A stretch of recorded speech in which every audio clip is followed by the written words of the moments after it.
국민의힘이 오늘 상임 전국위원회를 열고 만장일치로 당원을 개정했습니다. 사흘 뒤인 5일 전국위에서 비대위를 의결하고 추석 전에는 비대위를 출범시킨다는 계획이죠. 이준석 전 대표가 제기한 3차 가처분 신청 결과에 관심이 쏠리고 있는 상황입니다. 또 윤석열 대통령은 당무에 이래라 저래라 하는 건 바람직하지 않다고 오늘 말했는데 당과 대통령실 모두 윤 대통령 친정 체제로 한 걸음 더 다가서고 있다는 분석이 나오고 있습니다. 관련 내용을 유정화 상황실장이 정리했습니다. 전국위원회 부의장께서 혹시 이 만장일치로 박수로 의결하는데 반대되는 생각을 가진 분이 있으면은 말씀해달라고 해서 다시 한번 더 확인했습니다. 근데 한 분도 없었습니다. 만장일치로 오늘 당헌 개정안은 통과됐다고 말씀드립니다.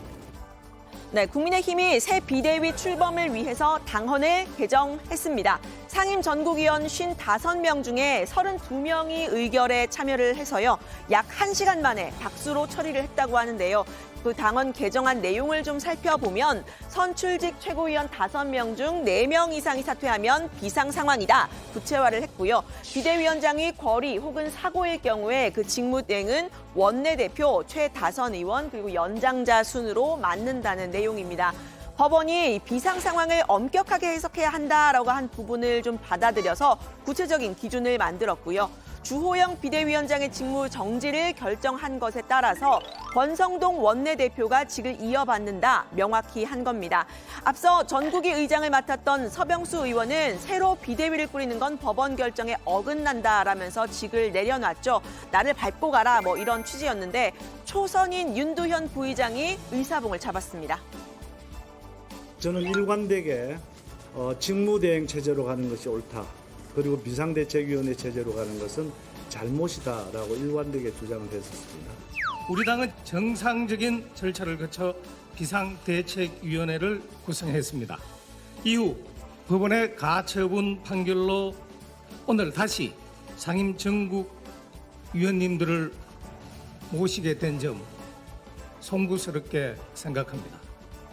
네, 그래서 이제 5일 전국위원회 의결을 거쳐서 이 8일에는 비대위원회를 출범을 시킨다는 이 속도전의 엑셀을 오늘 밟은 셈입니다. 추석 명절 밥상에는 당내 갈등 절대 올리지 않겠다 이런 의지를 표명한 건데요. 권 원내대표는 전국위 직후에 새 비대위원장을 발표하겠다고 했는데 이 현재로서는 또다시 주호영 비대위원장이 맡을 가능성이 높아 보입니다. 새 비대위가 꾸려지면 거기에서도 위원장님이 또 재신임 받을 수도 있는데 그거는 요청이 있을 때 판단하는 거죠. 아직 뭐 새로 구성되는 비대위에 맡아달라 아니다 이야기가 없는데 내가 미리 이야기할 수 있는 성격은 아니지. 아마 요청이 오면 응하겠다 이런. 아니 그건 그때 다시 상황 보고 판단해야 돼. 네, 변수는 또다시 이준석 전 대표의 가처분 신청입니다. 전국위를 열지 못하게 해달라 3번째로 가처분 신청을 했죠. 이 전 대표 측은 당헌 개정 자체가 잘못된 방향이라고 했습니다. 최고위원 5명 중에 4명이 사퇴를 해도 의결 정족수에는 문제가 없는 구조라는 겁니다. 사실 터무니없는 당원 민주주의의 기본적인 정신에 어긋나는 이런 당원 당규 개정을 애초에 하지 마라라는 취지죠. 그러니까 뭐 당연히 저는 낼 수 있는 가처분이라고 보고요.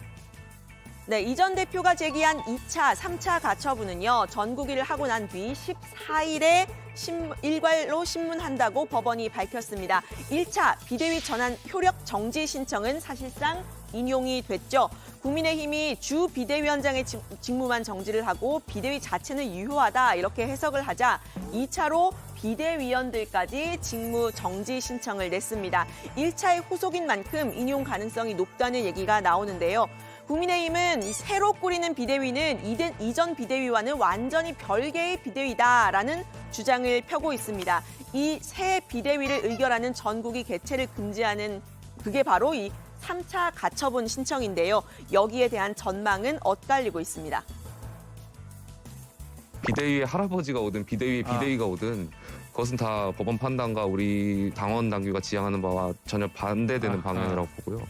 비대위원장 직무에 대해서만 했지 또 당이 진행했었던 프로세스에 대해서는 또 인정을 했거든요. 비상 상황은 이러이러한 그 명시를 해가지고 이 그 명시하에 저희가 이 진행을 하게 되면 그 부분에 대해서는 상당히 그 부인하기가 어렵지 않겠나. 네, 새 비대위 출범을 주도하고 있는 권 원내대표는 이 전 대표의 거듭된 법적 대응을 비판했습니다.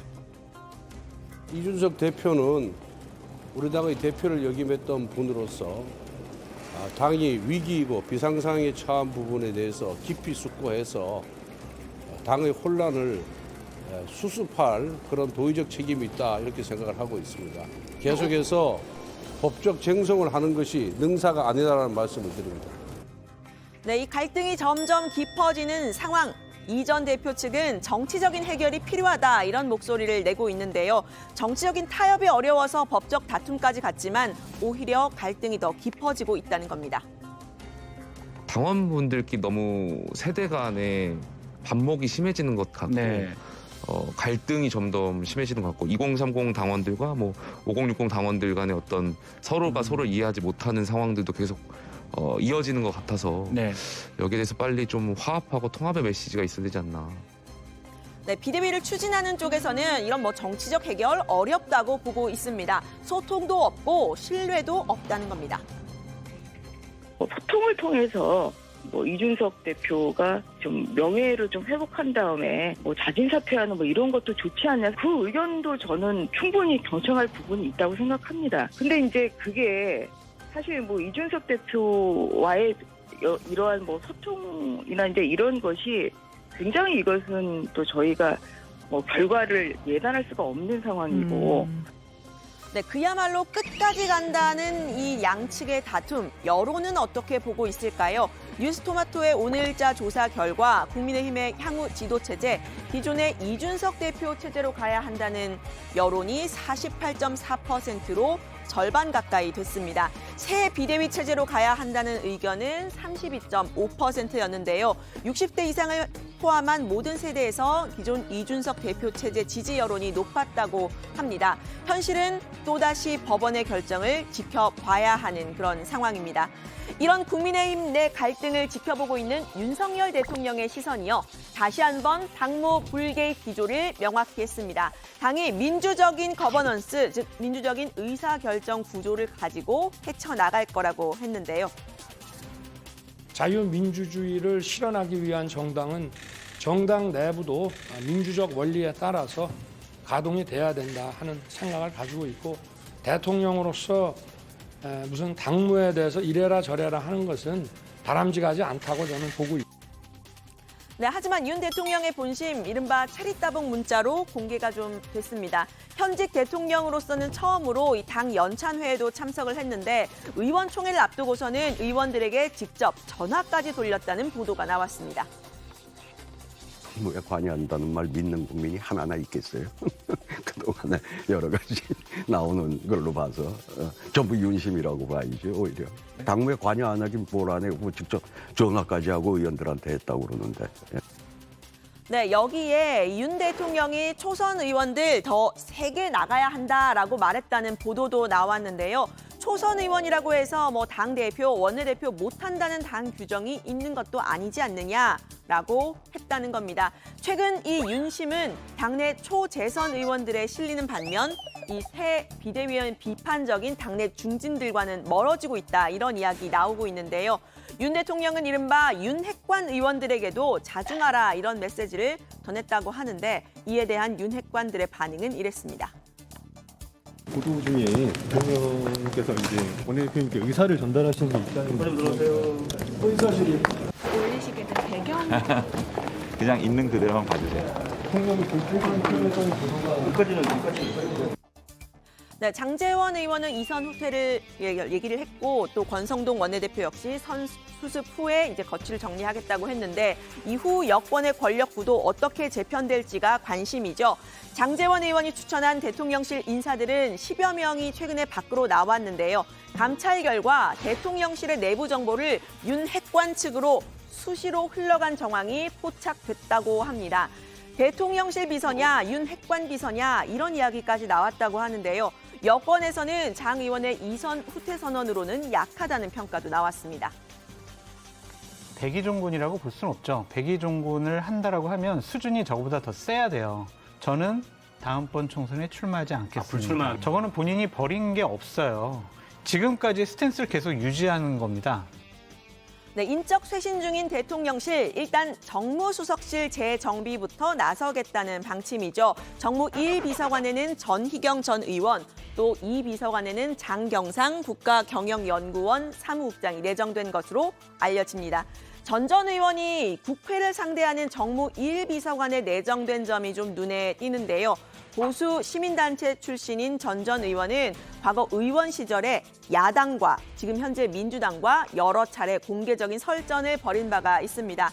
여소야대 국회와의 조율 잘 이끌어낼 수 있을까요? 하노이 회담 결렬될 때 총리께서는 어떤 심정이셨습니까? 네, 그것이 왜 그랬을까 하고 알고 싶었습니다.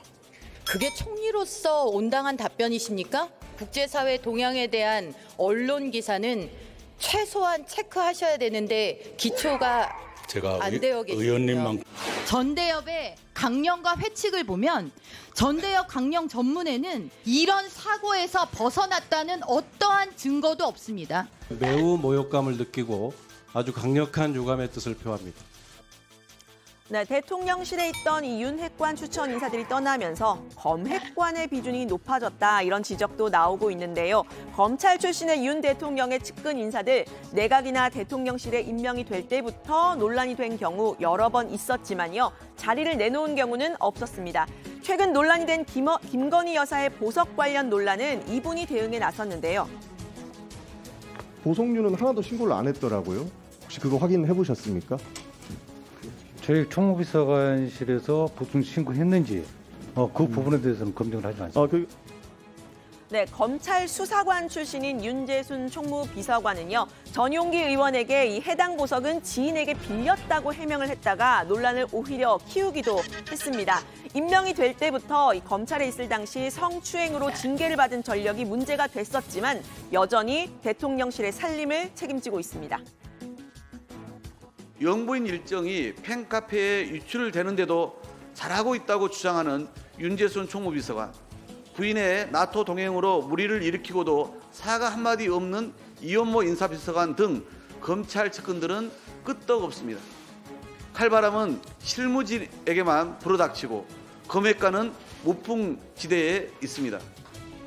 네, 윤석열 대통령은 오늘 검찰 출신 인사들에 대해서도 잘 살펴보겠다라고 말을 했는데요. 대통령실 인사쇄신 앞으로도 지켜봐야 할 듯합니다. 이미 진흙탕이 되어버린 것 같은 국민의힘과 이준석 전 대표의 법적 다툼도 왜 어떻게 진행이 되고 있는지 다정회에서 깔끔하게 전해드리도록 하겠습니다. 오늘 발제는 이렇게 정리합니다. 국민의힘 당헌 개정안 의결, 이준석 전 대표 3차 가처분 신청이 변수, 윤석열 대통령 당무 이래라 저래라 바람직하지 않아.